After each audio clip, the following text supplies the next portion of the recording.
ప్రముఖ IAS officer Smita Sabharwal ఐఏఎస్ల meet తర్వాత ఊహించని నిర్ణయం తీసుకుందా? రేవంత్ రెడ్డితో ఆవిడ సంధి దిశగా అడుగులు వేయబోతోందా? రేవంత్ రెడ్డితో రాజీ కుదుర్చుకునేందుకు ప్రయత్నం చేస్తోందా అంటే అవుననే సమాధానం ఇస్తున్నారు కొంతమంది రాజకీయ విశ్లేషకులు. ఇక ఇదే అంశానికి సంబంధించి మనతో మాట్లాడేందుకు ప్రముఖ సీనియర్ జర్నలిస్ట్ దుర్గాకుమార్ గారు మనతో ఉన్నారు. ఆయనతో మాట్లాడదాం. సార్ నమస్తే అండి. నమస్కారం కృష్ణ గారు, మన వీక్షకులు కూడా నమస్కారం. సార్, ప్రముఖ IAS officer Smita Sabharwal IAS ఆఫీసర్ల మీట్ తర్వాత ఊహించని నిర్ణయం తీసుకుందా? రేవంత్ రెడ్డితో రాజీ కుదుర్చుకునే విధంగా ఆవిడ ప్రయత్నాలు చేస్తోందా అంటే ఏం చెప్తారు సార్? అంటే ఏ ఐఏఎస్ ఆఫీసర్ కానీ ఐపీఎస్ కానీ వీళ్ళంతా ఆల్ ఇండియా సర్వీస్ ఆఫీసర్స్ ఏ చీఫ్ మినిస్టర్స్తో కానీ ఏ ప్రజాప్రతినిధులతో కానీ కావాలని గొడవ పెట్టుకోరండి. కాకపోతే ఏంటంటే గతంలో ఒక ప్రభుత్వంలో చాలా ఉన్నత స్థాయిలో పనిచేయటం కానీ లేకపోతే బాగా ఆ పార్టీతో ఆ ప్రభుత్వంతో మమేకమై పనిచేసిన వాళ్ళు కానీ గిల్టీ కాన్షియస్గా ఫీల్ అయ్యి వాళ్ళు ఏంటంటే ఈ ప్రభుత్వం మనకు అంత ప్రాధాన్యత ఇస్తుందా లేదా అనే కొన్ని సంకోచాలకు గురవుతూ ఉంటారు. ఎందుకంటే ఆ గత ప్రభుత్వంలో అన్నీ వాళ్ళే వ్యవహరిస్తారు. అట్లాని వాళ్ళు గనక స్వప్రయోజనాలు లేకుండా కేవలం రాష్ట్ర ప్రయోజనాలని దృష్టిలో పెట్టుకుని వాళ్ళు అన్నీ వాళ్ళై పనిచేసినా కూడా తర్వాత వచ్చే ప్రభుత్వాలు వాటిని తప్పుగా అర్థం చేసుకోవు. వీళ్ళ స్వభావం ఇలాంటిది, ఏ ప్రభుత్వంలో అయినా వీళ్ళు ఇలాగే ఉంటారు అని ఆ స్వభావంతోనే వెళ్తారు. అలా కాకుండా ప్రతిపక్షాలను ఇబ్బంది పెట్టేటట్టుగాను లేకపోతే అధికారంలో ఉన్న పార్టీకి అడుగులకు మడుగులు వచ్చే విధంగాను వాళ్ళకి అత్యధిక ప్రాధాన్యత ఇవ్వటం, తర్వాత నిబంధనలు అతిక్రమించటం, నిబంధనల కన్నా ఎక్కువ ఫేవర్ చేయటం. అంటే కొన్ని ఎక్కడైతే ప్రభుత్వాధికారులకి నిర్ణయాధికారాలు ఉంటాయో వాటిని కరెక్ట్గా ఉపయోగించాలి తప్ప ఈ ప్రభుత్వంతో మనం మమేకమయ్యాం, ఈ ప్రభుత్వ అధినేతతో మనకు బాగా సన్నిహితంగా ఉందని ఎక్సెస్గా వ్యవహరించి రాజశేఖర రెడ్డి గారి టైంలో కొంతమంది ఐఏఎస్లు జైలు పాలకి అయ్యారు చూసారా. అట్లా వాళ్ళకి లబ్ధి చేకూర్చడానికి ప్రయత్నించిన టైంలో మాత్రమే అఖిల భారత సర్వీస్ అధికారుల మీద రాబోయే ప్రభుత్వాలు కానీ ముఖ్యమంత్రులు దృష్టి పెడతారు. అట్లాంటి ఫీలింగ్తో ఉండి కొంత దూరంగా ఉందేమో అనిపిస్తుంది. సరే, ఒకవేళ నిజంగా కనుక ఆమె అంత ఇన్వాల్వ్ అయ్యి పనిచేసినప్పుడు ఒకవేళ మనసు ఒప్పకపోతే ఈ ప్రభుత్వంతో పనిచేయటానికి వాళ్ళకు ఒక వెసులుబాటు ఏముంటుందంటే కేంద్ర సర్వీసులకి డిప్యుటేషన్ మీద వెళ్ళిపోవచ్చు. వాళ్ళు కేంద్ర సర్వీసుల మీద డిప్యుటేషన్ మీద వెళ్తానన్నప్పుడు ఇక్కడ ఎన్ఓసి ఇవ్వాలి, నో అబ్జెక్షన్ సర్టిఫికేట్. ఇప్పుడు ఆమె అంత ఇంట్రెస్ట్ లేనప్పుడు ఏ ప్రభుత్వం కూడా ఇక్కడ పనిచేయమని ఒత్తిడి చేయదు. ఆమె మానసికంగా సిద్ధపడిపోయినప్పుడు ఇక్కడ పనిచేయడానికి తనకి కొన్ని అభ్యంతరాలు ఉన్నాయేనో అడ్డంకులు ఉన్నాయేనో ఫీల్ అవుతున్నప్పుడు ఆ ప్రభుత్వాలు ఎన్ఓసి ఇచ్చి పంపించేస్తాయి. ఎందుకంటే 5 ఏళ్ళు ఈ ప్రభుత్వం ఉంటే తర్వాత వచ్చినప్పుడు చూసుకుంటారు. ఆ 5 ఏళ్ళు ఆ డిప్యుటేషన్ మీద వాళ్ళు అక్కడ కంఫర్టబుల్గా ఉండగలుగుతారు. ఇది సహజంగా జరిగే పరిణామం. అయితే స్మితా సబర్వాల్ మొన్న ఐఏఎస్ ఆఫీసర్స్ మీటింగ్కి రేవంత్ గారు వెళ్ళటం, ఆయన అందరితో పాటు కలివిడిగా ఉండటం, ఓపెన్గా మాట్లాడటం, అంటే రేవంత్ రెడ్డి గారి స్వభావం స్మితా సబర్వాల్కి తెలియదని కాదు. కరెక్ట్, మొన్న ఐఏఎస్ ఆఫీసర్స్ దగ్గరికి వెళ్ళినప్పుడు కొంత గమనించి ఉంటుంది ఆయన పనితీరు ఎలా ఉంటుంది, ఆయన స్వభావం ఎలా ఉంటుంది అనేది. కాబట్టి ఇవాళ ట్వీట్ చేశారు, నూతన సంవత్సరం it's right time to take అనే రైట్ పాత్, రైట్ నోట్ అని. అంటే ఒక పాజిటివ్ దృక్పథంతో మొదలు పెట్టాలని ఇచ్చిన ట్విట్టర్లో ట్వీట్ చేశారు కదా. ఆ ట్వీట్ కొంచెం ఒక పాజిటివ్ నోట్, అంటే she is about to join అన్నట్టుగా అనిపిస్తుంది మనకి ఆ ఇన్ఫరెన్స్.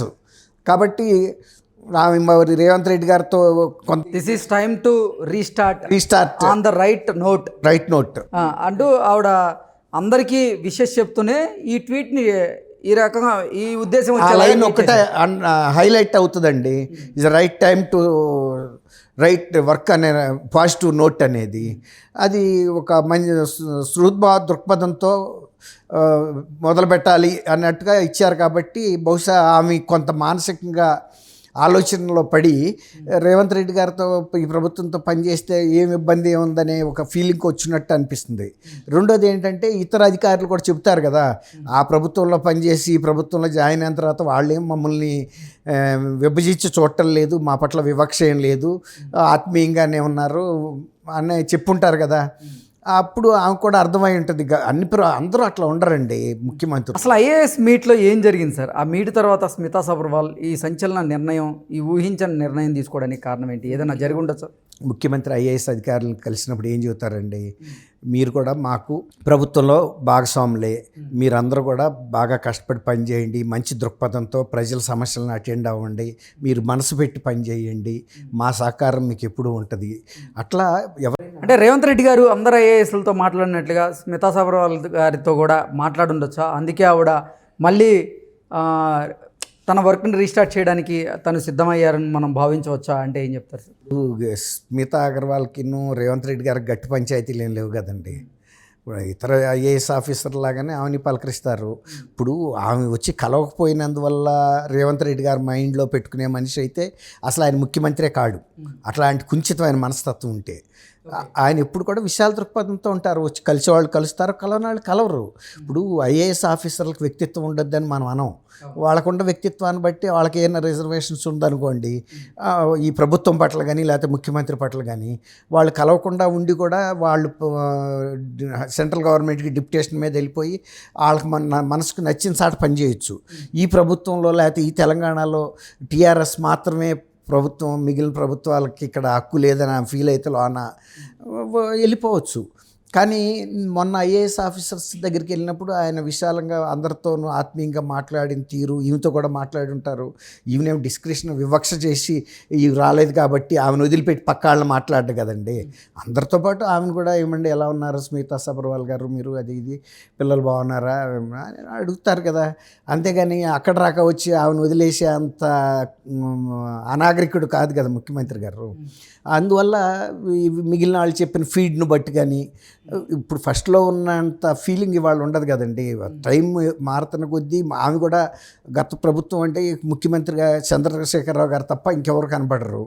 సహజం ఆమె, ఎందుకంటే 10 ఏళ్ల పాటు ఆయన్నే చూసింది కాబట్టి ఆ కుర్చీలో. సహజంగా కూడా ఆయనతో ఒక ఇది ఉండొచ్చు, ఒక ఆత్మీయత భావం. ఎందుకంటే పెద్ద ఆయన, ఈ చిన్న ఆమె ఒక కూతురులాగా చూసుకుని ఉంటాడు, తప్పేం లేదు. కేసీఆర్ గారు ప్రభుత్వంలో ఈ పని చేయటం తప్పని రేవంత్ గారు అనరు, ఇంకా ఎవరు ప్రజలు కూడా అనుకోరు కూడా. అంతేగాని అతిక్రమించి ఎక్కువ ఒళ్ళంతా పూసుకునే వాళ్ళతో ఇబ్బంది.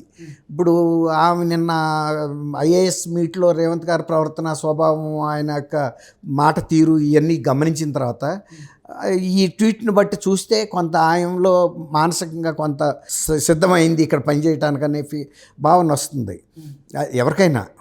దాన్ని అంటే లార్జర్ ఇంట్రెస్ట్లో చూస్తే దాన్ని ఒక, అంతేగాని ఇప్పుడు ఒకవేళ వెళ్ళి రేపు ఆయన మీట్ అయింది అనుకోండి, లేట్గా వచ్చారని కూడా అనరు. ఎవరు పర్సనల్ రీజన్స్ వాళ్ళకు ఉంటాయి.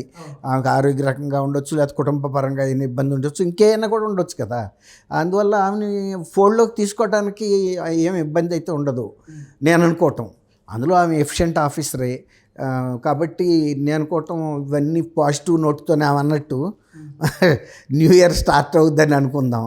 ఒకవేళ నిజంగా ఉండరండి, ఒక ఐఏఎస్ ఆఫీసర్ లేనందువల్ల ఏ రాష్ట్ర ప్రభుత్వ పరిపాలన కానీ ఆగిపోద్దా? ఎంత గొప్ప ఐఏఎస్ ఆఫీసర్ అయితే మాత్రం. ఇప్పుడు ప్రజలందరూ ఎన్నుకున్న తర్వాత ముఖ్యమంత్రి గారు తీసుకునే నిర్ణయాలు వాళ్ళు అమలు చేయాలి. ఆయన కాకపోతే ఇంకొకళ్ళు కాకపోతే ఇంకొకళ్ళు.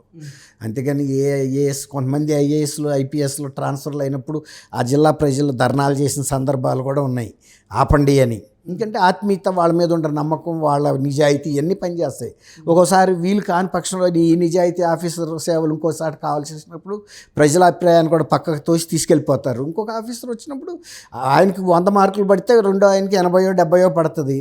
అంతే కదండి. ఇప్పుడు ఆయన స్వభావాన్ని బట్టి అందరితో ఎక్కువ కలుస్తారు. నేను నా 44 ఏళ్ల సర్వీస్లో కలెక్టర్లు కానీ ఎస్పీలు కానీ రకరకాల స్వభావికంగా ఉన్న వాళ్ళని చూసాము. ప్రజల్లోకి కారు దిగి టక్టగా వెళ్ళిపోయి కలిసే వాళ్ళని చూసాము, రిజర్వ్గా ఉండేవాళ్ళని చూసాము, మీడియంగా ఉండేవాళ్ళని చూసాము. అది ఒక్కొక్క వ్యక్తిత్వం అండి. అది ఐఏఎస్లో ఎంత ట్రైనింగ్ ఇచ్చినా కూడా వ్యక్తిత్వాన్ని అయితే ఎవరు మార్చలేరు. బేసిక్గా ఇప్పుడు మిమ్మల్ని నేను కత్తి చేయమని ఇస్తానండి, నేను ఇచ్చిన మెటల్తో మీరు చేయగలుగుతారు, కానీ నేను ఇచ్చిన మెటల్లోనే డిఫెక్ట్ ఉంటే మీరు చేసే కత్తిలో పెద్ద నాణ్యత ఉంటుందని అనుకోవాల్సిన పని లేదు.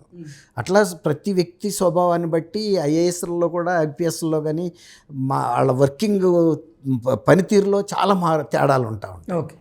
Okay sir, thank you so much. Thank you Krishna గారు, మన వీక్షకులు కూడా నమస్కారం.